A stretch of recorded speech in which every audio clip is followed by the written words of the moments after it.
have been making a case that treating animals differently because of their species is a bias, an arbitrary prejudice, like racism. But before we go any further, we owe it to ourselves to ask the harder question. What if the critics are right? What if there are genuinely good reasons to treat humans different from other animals? Today, we steel man the other side. The best arguments against speciesism critique, not to dismiss the debate, but because any serious idea must survive its strongest opposition.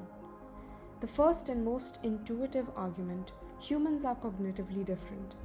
We use language, we plan for the future, we build institutions, we write laws, we do mathematics, philosophy, art. Other animals are intelligent, some remarkably so. Dolphins, great apes, elephants, all through problem solving, memory, even empathy. But the argument goes, the degree of cognitive complexity matters morally. A being that can reflect on its own existence, plan its own future, and understand abstract concepts like justice has interests that are qualitatively different from a creature that cannot. Even Peter Singer, who coined the term speciesism, acknowledges that cognitive capacity is relevant to the weight we give suffering. The knowledge isn't whether cognition matters, it's whether it justifies everything we do. The second argument goes deeper. Morality, some philosophers argue, requires reciprocity. We extend moral consideration to beings who can extend it to us, who can participate in social contracts, who understand rules and obligations. A dog can be trained to follow rules, but a cow cannot understand why it shouldn't eat your crops. Moral agency, the ability to recognize right from wrong and choose accordingly, is what Kant and others argued makes someone a moral subject. We hold humans legally accountable for their actions. We don't put a lion on trial for killing a zebra, because it cannot understand the concept of a trial.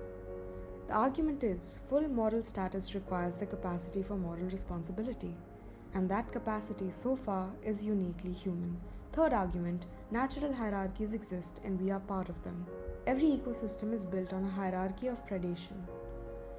Eagles eat fish, wolves eat deer, plants consume insects. If fungi break down the dead, humans have always been the predators, omnivores. Part of this chain, to eat animals, to use animals, critics argue, is not a moral failure. Evolution itself produced hierarchy, complexity, differentiation between species. The idea that all species deserve equal consideration arguably misreads how ecosystems actually function. Some argue that responsible use of animals, not abuse, but use, is ecologically coherent, even necessary. The fourth argument, culture and religion matter. For billions of people around the world, the relationship between humans and animals is not arbitrary. It is sacred, governed by centuries of tradition, ritual, and spiritual meaning. In the Abrahamic traditions, humans were granted stewardship or dominion over the animal kingdom. In Hinduism, specific animals are sacred, revered, and never eaten. Indigenous traditions across the world have complex ethical frameworks governing which animals can be taken, how, when, and with what ceremony. To dismiss all human use of animals as species bias is to erase centuries of cultural identity, spiritual practice, and lived meaning. The question is not simply ethical, it is deeply political. Who gets to define the rules? These are serious arguments. They deserve serious engagement. But each one has a pressure point. The cognitive complexity argument struggles with age cases. Infants, people with profound cognitive disabilities. They have lower cognitive complexity than many adult animals, yet we extend them full moral consideration. Why? Because they are human, which is exactly what the speciesism argument predicted. The natural hierarchy argument justifies predation. It does not obviously justify factory farming at industrial scales. And many religious traditions themselves are evolving, calling for more humane treatment of animals within their own frameworks.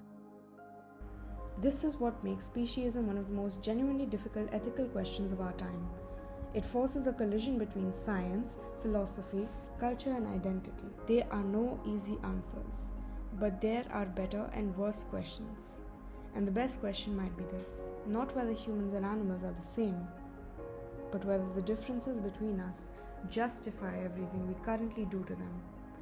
That is a question worth sitting with.